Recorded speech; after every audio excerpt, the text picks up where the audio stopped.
All right, everyone, great to be back with you. We are joined today by Dr. Benjamin Merkel. Dr. Merkel is the president of New St. Andrews College in Moscow, Idaho. I know many of you are familiar with the classical education renewal that's been going on for, over 30 years now. It's the rediscovery of the education of our founding fathers. Indeed, it's the education that was foundational to Western civilization for 2,500 years. But Dr. Merkel is the president of one of the premier colleges that grew out of this classical education renewal. And many of you know that I'm a teacher at a classical school, been for a number of years, and we've had several graduates go on to attend New St. Andrews College. It's an absolutely amazing place.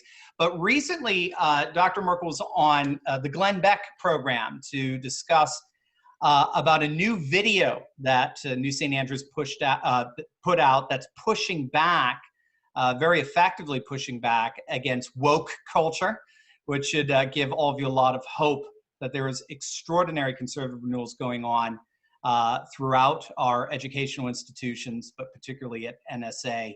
And this is a very renewal that originally built our Western civilization, promises to do so again. And so that's why he is with us today. So Dr. Merkel, thank you so much for being on our channel. Yeah, thanks so much for having me. It's a real privilege to be on here. So before we get into this, this awesome commercial you put together, give our viewers a sense of New St. Andrews College. It's really a college in many ways like no other. We've had, like I said, several of our graduates go on there, but for those who are not familiar with NSA, give us a sense of the college's mission and the kind of education that students are receiving there. Sure. Yeah, it is a very distinct kind of institution. We started here in Moscow in 1994, and if you're applauding with the classical Christian education movement, Logos School, which is kind of at the headwaters of that movement, starts in 1980, and it's just down the street this way. And so my wife was actually in that very first class of Logos School. And then when she graduated, her dad was Doug Wilson. He wrote the Lost Tools of Learning. I think it was around 90 or 91, and that kind of becomes one of the big stepping stones in the spread of classical education. So 94, she's graduated from Logos, and the question is, well, what's the college education that ought to follow on what has happened in this K-12 classical education? And so New St. Andrews was born out of a desire to fit that niche. And so we generally tend to pull from students that are coming from a classical Christian education in one stripe or another. Some are coming from like an ACCS school, but then we know a number of them are coming from the homeschooling world that is got all kinds of classical elements throughout it. So kind of a hodgepodge student body, a good portion of homeschoolers, but definitely a number that come from classical schools. And then there's always a chunk that just kind of falls out of the sky. Don't know where they came from, but here they are. And so the goal is to build on that foundation that these kids have received and continue to push them at the college level. I think one of the things really interesting is if you look at typical colleges right now, there's a whole lot of data behind all of this, but most colleges, the first 2 years are essentially remedial. That's why you can knock out all of these early classes by taking them as a senior or junior in high school and whatnot, because most of that first 2 years is generally remedial. It's doing the work that should have happened at high schools. Kids are coming out of high school less and less prepared for college. So there's a lot of remedial work that has to happen. The real shining exception to all of that is probably that classical Christian movement. Those kids are coming out really ready to, well, they're coming with education they should have gotten. And so that's why you'll see classical kids can easily jump in at a junior level in college. So our goal was to have the kind of college that actually met them where they were, so they can come in as a freshman and actually continue the work that they've been doing. So I tell the kids that are at classical, getting a classical Christian education, the real tragedy here is this education is ruining you for college. It is ruining them for what a lot of colleges are going to greet them with. They'll go their freshman class, and it's like the conversation is lower than what they were getting as a sophomore in high school. So we want to meet them at the door with the rigor that they have come to expect. And that's one thing that sets us apart. The other is that we just have one distinct undergraduate degree in liberal arts. We're not looking to do some sort of vocationally specific certification, which has been another major cause in the way college degrees have just been gutted of any actual rigor. It's kind of counterintuitive. I think a lot of people think that the sciences and whatnot are where the real rigor is, but actually I think it's by making everything into a vocational certification, every degree, that's what has caused the bar to be really lowered. So we're looking for a really rigorous liberal arts education to train generalists who can go into any number of different fields. We are, we're fairly robust in our commitments, and that maybe is kind of the segue into the conversation about that video, but we're a theologically conservative Christian school that we want to have a spine in our convictions, and that flexes out in different ways. We are one of the schools that we don't take any federal money, no Pell Grants, no student loans, nothing like that, because we want to be able to be true to our principles, and we see the strings that are attached to that money as really eroding some of those principles. So we didn't take any of the PPP money over the last 6 months, and we really prioritize in-person, low student to teacher ratio classes where you're really getting to sit with a scholar and be pushed hard in the intellectual enterprise. So it's a fantastic school and a lot of fun to be here. Yeah, no, we've had several students obviously go on to graduate from NSA, and that's exactly what they say. And I hear it every year, just as a teacher at a K through 12 school, of for lack of a better term, how disappointed students are when they go off to their freshman year of college. And in general, and are just stunned by how dumbed down in many respects the classes are in comparison to what they had just even as ninth graders in many respects. It's really fascinating. So let's pivot there to something your college recently put together. It's quite unique. You produce a video entitled "Why Black Lives Matter." So it almost sounds a little wokey, and we'll have that link down below so everyone can check it out. It's just 2 minutes long, but it makes a pretty profound argument that fundamentally challenges what we hear today in the mainstream media about the BLM movement. So just give us a bit of the backstory in this video, what prompted you as a college to put something like this together? Yeah, so I mean, it kind of came out of the larger moment that we've entered into over the last 6 months. Right around early June, we had just gone through the end of the academic year when we had been on total lockdown on everything, had to go to Zoom for a little bit, which was a miserable experience for our classes, because we really do prioritize an in-person, rigorous liberal arts curriculum.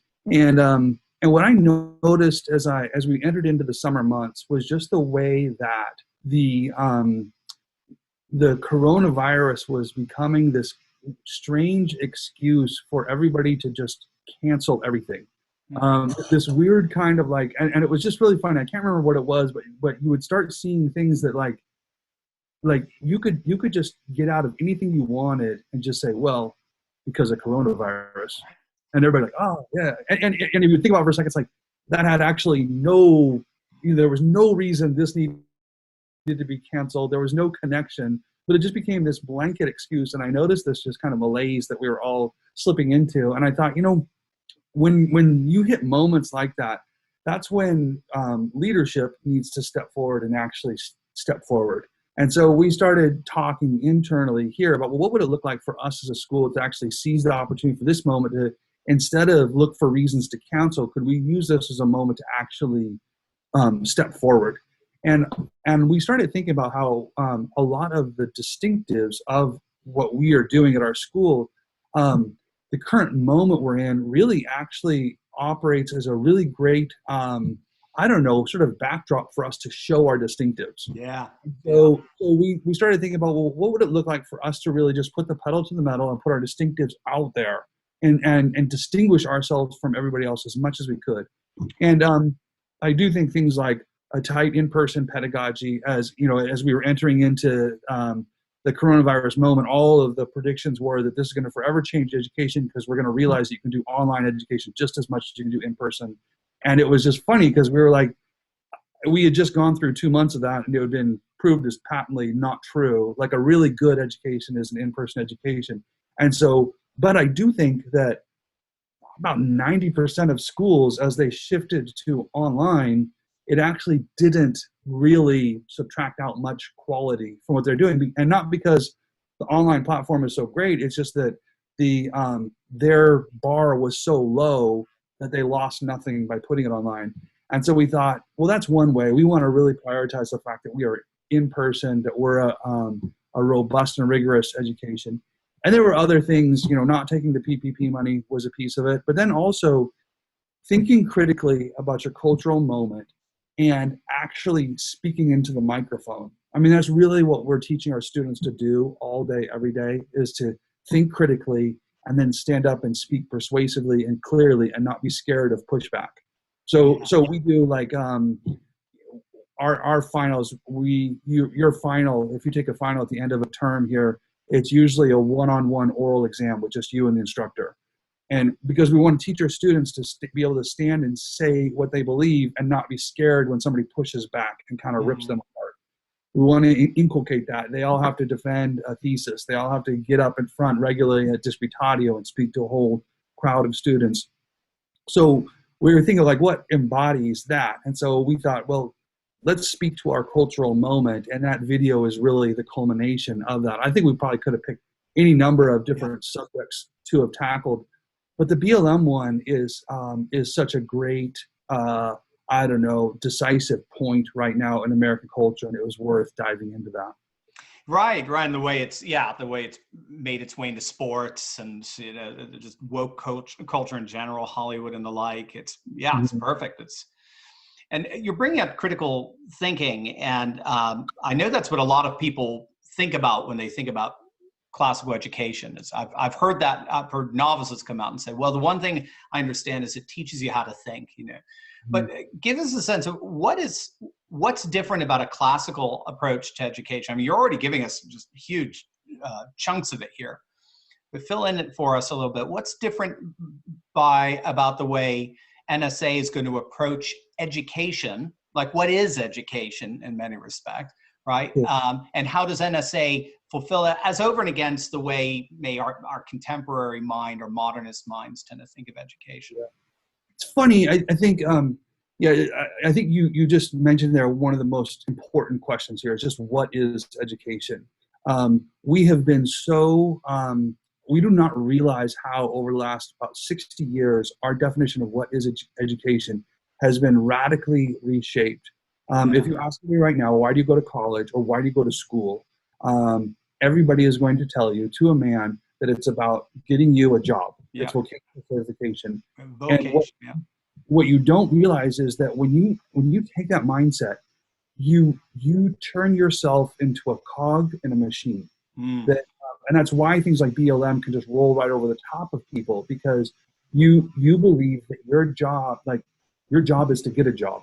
Your job is to comply to some larger thing. It's like the world is this humming machine, and your parents' job is to give you the education that crafts you as the perfect gear, so when they offer you up to the machine will accept you, and you can hum in your little place along with the machine.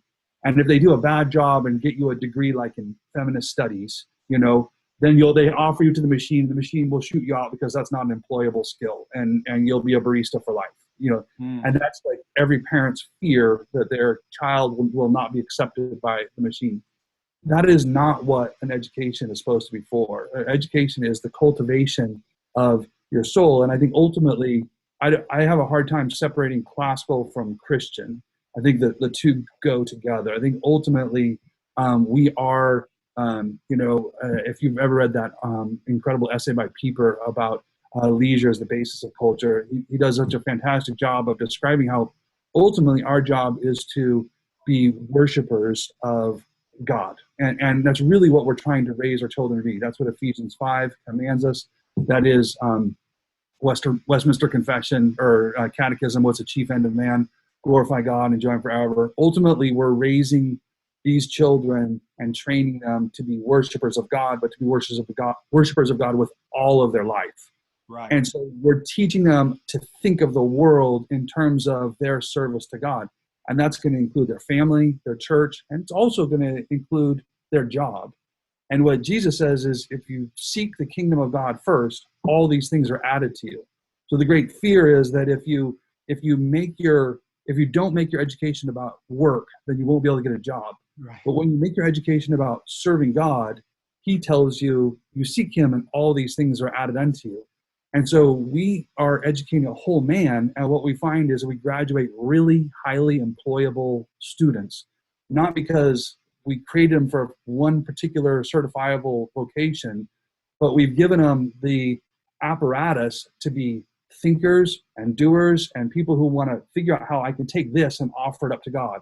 So they're entrepreneurs, they're filmmakers, they're writers, they're lawyers, they're teachers, they're pastors, they're any number of different things, because they're thinking in terms of how can I cultivate all of this into the service of God. Yeah. I think one of the really interesting things is when you look at the Puritans, when they first landed on the eastern coast of the U.S., I'm going to get my dates just a little bit wrong, but the time frame from when the settlers first landed on the coast versus when they opened the doors for Harvard was, I believe, in the less than 10 years. Wow. Okay. Wow. So and what's crazy is looking at what was required to be admitted to Harvard. And you look at the curriculum of Harvard, and it's insane what they were required to do. And they're doing Greek, Hebrew, Aramaic, Syriac, all of this philosophy and all of these different things. And you don't see Latin on the curriculum because Latin was a prereq, because all of your classes were delivered in Latin. So you had to be fluent in Latin just to receive the education. So I'm imagining a Puritan landing on the east coast of the U.S., and you're literally trying to chop down trees to build the cabin, clear a road from you to your neighbor, all of this, stopping and working on your kids' Latin because you want to get them into Harvard, and it's so funny because we think in terms of pragmatism, like, no, you need to do the pragmatic thing. If there ever was a moment where America needed pragmatism, surely that was the moment. And yet that was the kind of education they pursued, because they weren't interested in just getting them jobs. They were interested in building a culture. Yeah. And I think that as we're sitting here in America now and watching our culture burn around us, like literally, like I'm actually sitting here in a haze of smoke right now. We're watching everything burn around us. And I think it's because we've spent the last 60 years focusing on a pragmatism and have abandoned the actual education that builds a culture. So it's like you can get that job, you can get that degree so you can get that job, but when you don't have an actual sort of robust liberal arts thinking, you lose your entire economy. Like everything shuts down when you don't have people that know how to think.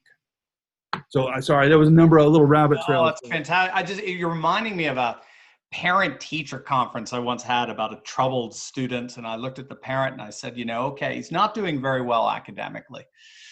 We all admit that, but I got to tell you, this kid seems to really be developing virtue and loving what he ought to love, desiring what he ought to desire, the ordered loves idea.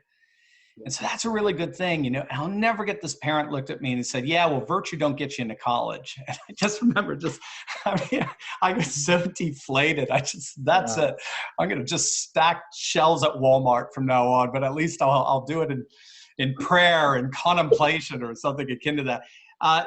You bring up a great point, because Pastor Doug Wilson, of course, who's really spearheaded the whole renewal of classical education, has said on several occasions, you can't fight the culture war without a culture. Mm-hmm.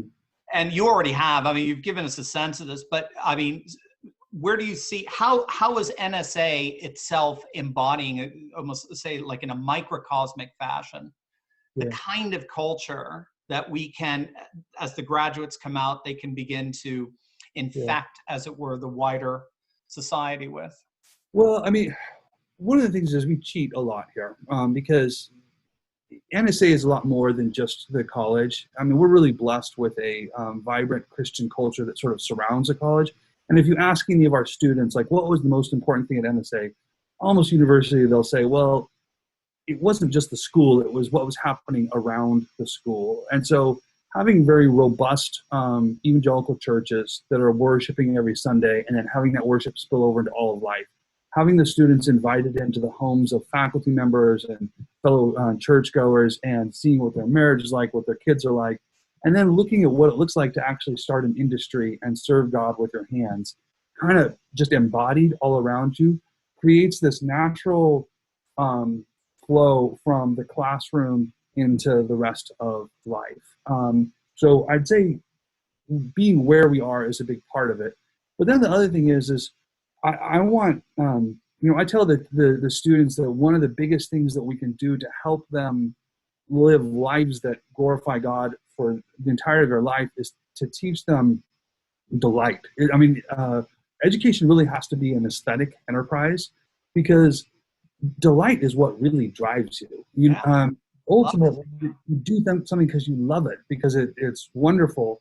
And when you have an education that helps you to see the delight of serving God in music, in storytelling, in a math problem, in walking through a biblical text, when you can just find pleasure in all of those things, and that's what we really seek to cultivate, then I think that anchors you for life in a very particular kind of trajectory.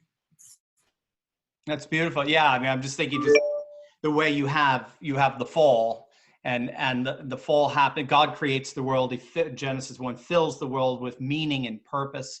So we understand this meaning and purpose through wisdom. But how does Eve fall? She dislodges her desires from God's economy of goods. She falls victim to false loves, as it were. And so it's so fascinating that the law, when it's all summarized, is love the Lord your God with all your heart, soul, mind, and strength. In a nutshell, it's love rightly. Learn to love rightly. And have those loves realigned with realities, as I made it and created for you to flourish.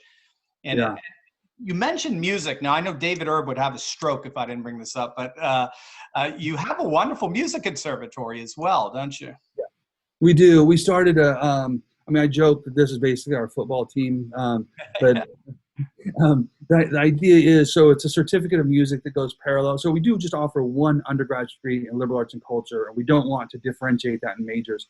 But because there's so much music that's happening, you can take music courses alongside what we're doing, and as well as be in the choir or in our orchestra, and graduate with a certificate of music that goes along with your BA. And we're really enjoying seeing that grow. And just music is such a great example of exactly what I'm talking about, that cultivation of just your desire.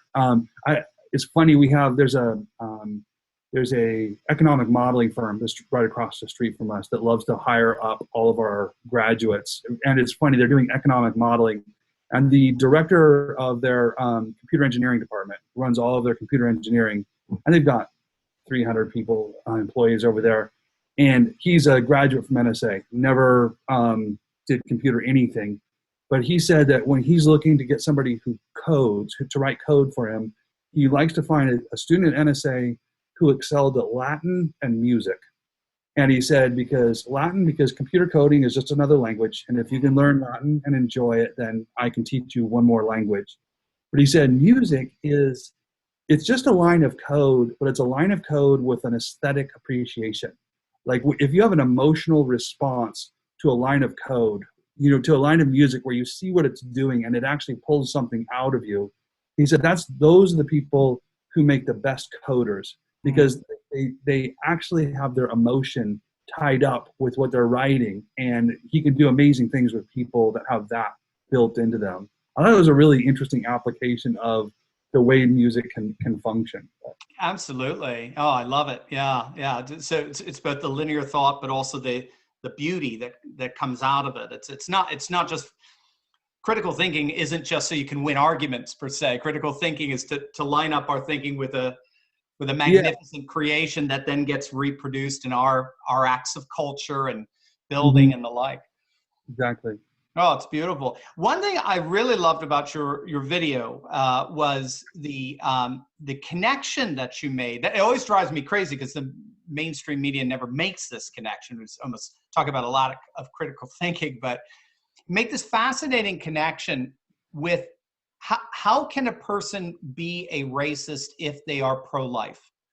And of course, I'm thinking of Nick Sandman and the Covington Catholic School kids and the whole brouhaha around them. And yet not one of the commentators who were so quick to denounce them, not one of them at any point pointed out the incoherence, the obvious logical incoherence between participating in a march, defending the dignity of every single human life that would in turn have been utterly violated by supposedly mocking this fellow Nathan Phillips, who, of course, the Native American fellow turned out to be a radical leftist activist that was harassing them. So we all know that now. Yeah, I think because of that. You made that connection. You made this fantastic connection that if we are truly pro-life, to solve racism requires that we be pro-life. It was a very fascinating connection. And it's so basic. I mean, in so many ways, I think that's the thing that gets you so frustrated when you're called a racist, because it's like, no, like I can walk you through my basic principles that I'm far more anti-racist than you are.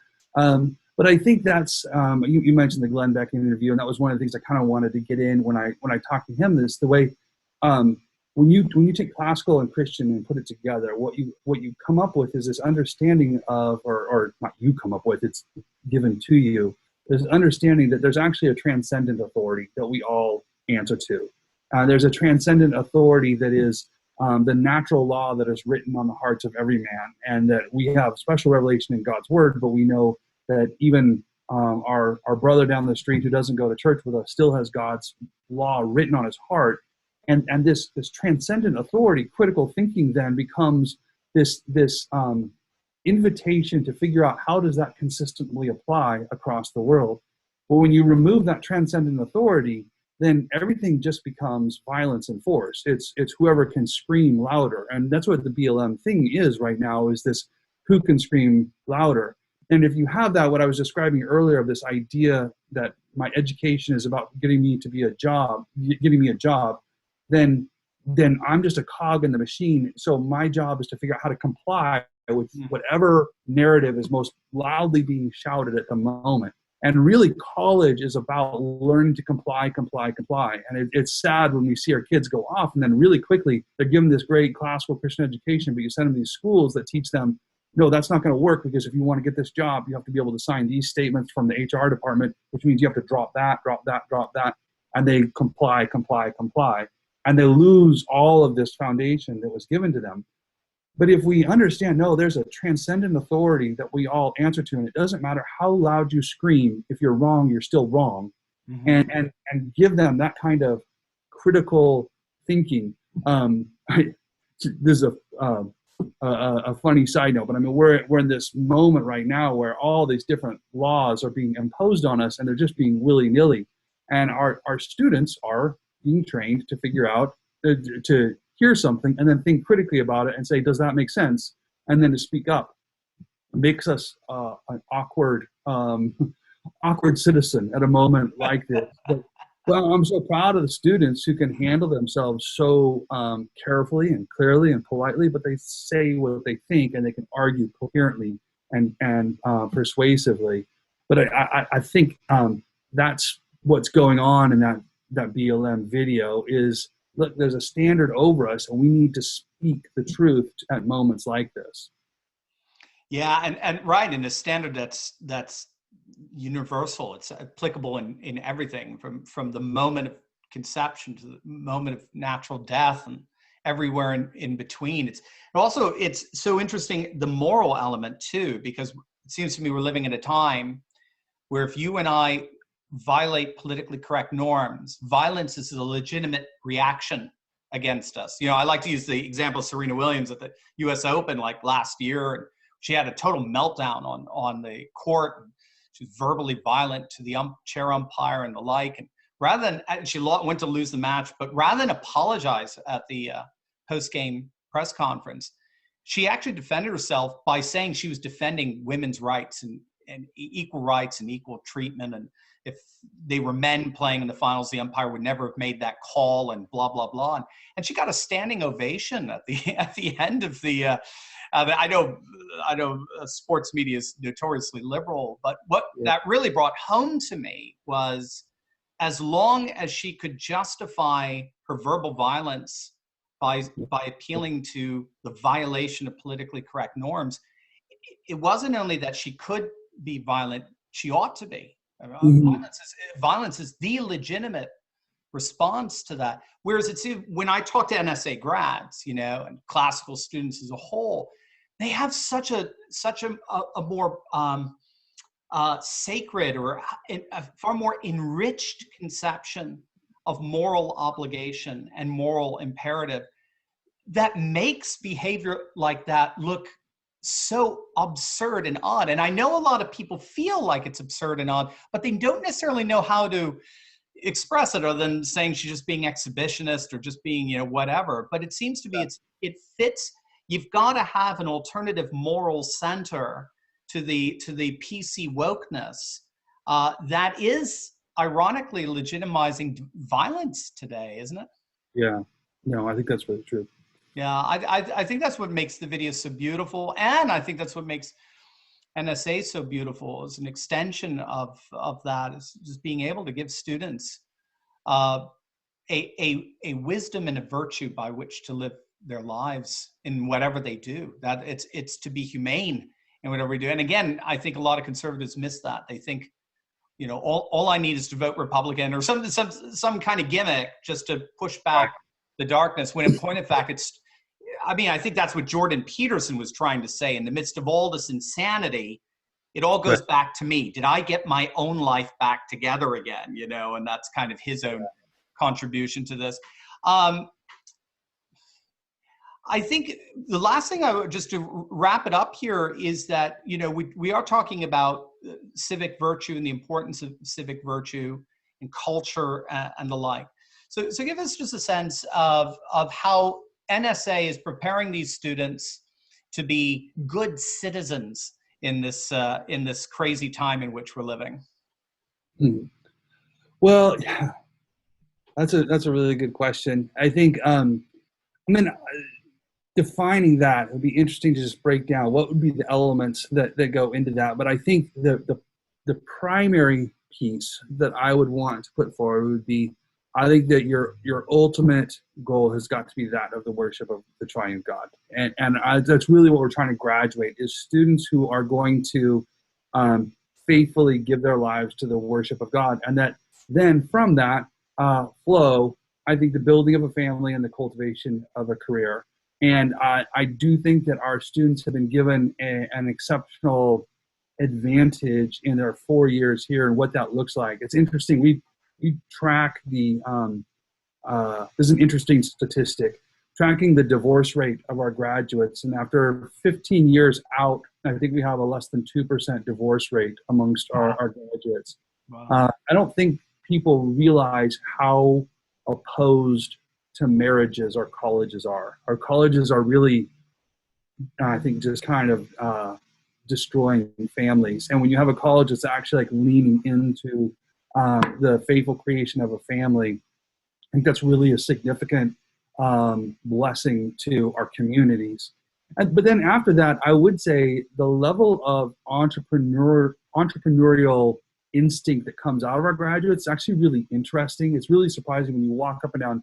I'm looking at Main Street, Moscow, out my window right here. And then when you walk up and down the street and look at how many of these businesses are started by NSA grads, it's actually really remarkable. Awesome. And it's all, it's a publishing house, it's a film company, it's a couple different realtors, it's a number of restaurants, a couple of great pubs.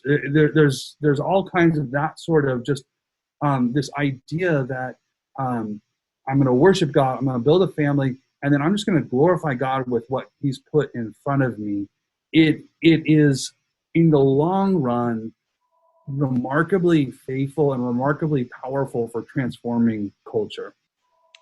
And that is, I think you nailed it right there. Just what I've noticed from every NSA grad I've met, there is a propensity to cultivate That's what you've formed in them. Put in their DNA is this sense to cultivate, no matter what it is, the family or occupation, profession, society in general, and the like. It's wonderful. Yeah. It's wonderful, Ben. So Dr. Benjamin Merkel, president of New St. Andrews College in Moscow, Idaho. Ben, how can people get in touch with you if they want to learn more about NSA? I think just going to the NSA webpage, nsa.edu, is a great place to start.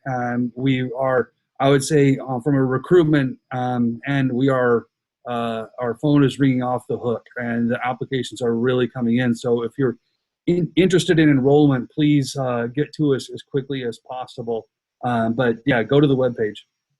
Awesome. That's great. Well, again, Ben, thank you so much. You're finding the good fight. We're going to have a link to that video down below this video so people can check it out and see how you guys are taking on woke culture. It's so interesting that in many ways, scholars argue that the original cultural Marxists, were the Frankfurt School that came over in the 60s and 50s during, actually, I think they even came in the 30s, that early, during the rise of Hitler and